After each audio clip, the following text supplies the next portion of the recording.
La sortie demain du film Tunnel du sud-coréen Kim Seong-hoon, le drame d'un homme ordinaire qui se trouve pris au piège d'une catastrophe et qui va tenter de survivre enseveli dans les décombres. Un film sur la vie humaine qui veut rester éloigné des clichés hollywoodiens et qui a eu d'ailleurs un énorme succès dans son pays. Stéphane Cornic nous en parle.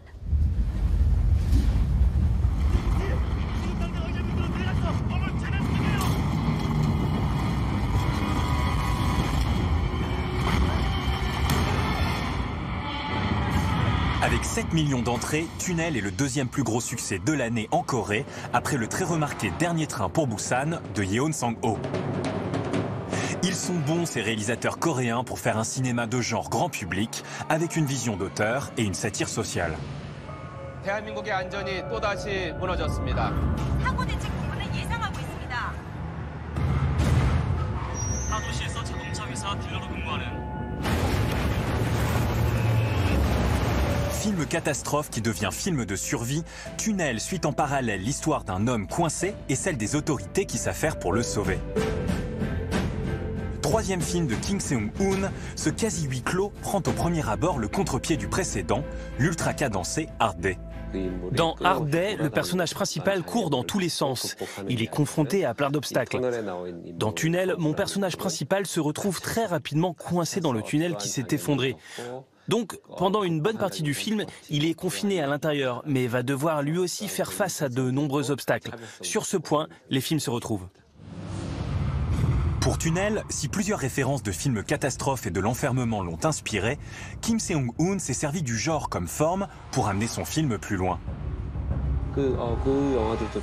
J'ai envie d'utiliser le film de genre catastrophe pour faire passer des messages. En traitant d'une histoire plutôt axée sur la vie humaine et sur sa valeur. C'est le véritable leitmotiv de mon film. 모두 우리 가족의 일이라고 생각하시고 최선을 다합시다. 23, 24. 이 칠레 광고 같은 경우 69일 만에 구조된 바가 있기는 한데 그때 국가 경제가 얼마나 손해를 본 줄 아십니까? 그만하자고 하지 않습니까? 만약에 살아있으면 어떠시려고요? Je ne connaissais pas l'étymologie du terme politique en France. Mais en coréen, la politique veut dire faire du bien autour de soi. Je me suis posé la question, est-ce que la politique agit pour le peuple?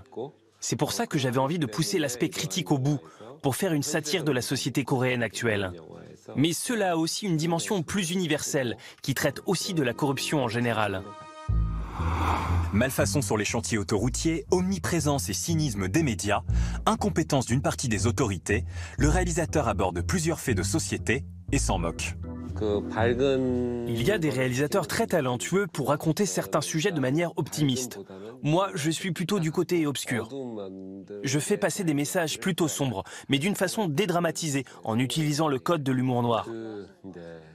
Quand je fais un film, je ne me dis pas que je vais piocher dans des genres en particulier. Mais de fil en aiguille, je me rends compte qu'il faut à ce moment-là un peu d'humour, un autre un peu de suspense. Et au final, ça donne le résultat que l'on peut voir. Si je peux me permettre de faire une comparaison, il y a un fameux plat coréen qui s'appelle le bibimbap. Je l'aime beaucoup parce qu'on y mélange de nombreux ingrédients, des légumes, de la viande, du riz, et tous apportent leur saveur. C'est quelque chose que je cherche et que je mets en valeur aussi à travers mes films. Après ce délectable blockbuster à la sauce coréenne, on a hâte de déguster sa prochaine réalisation à base de drame historique façon thriller avec des zombies. Alors bon appétit. Merci beaucoup. Merci.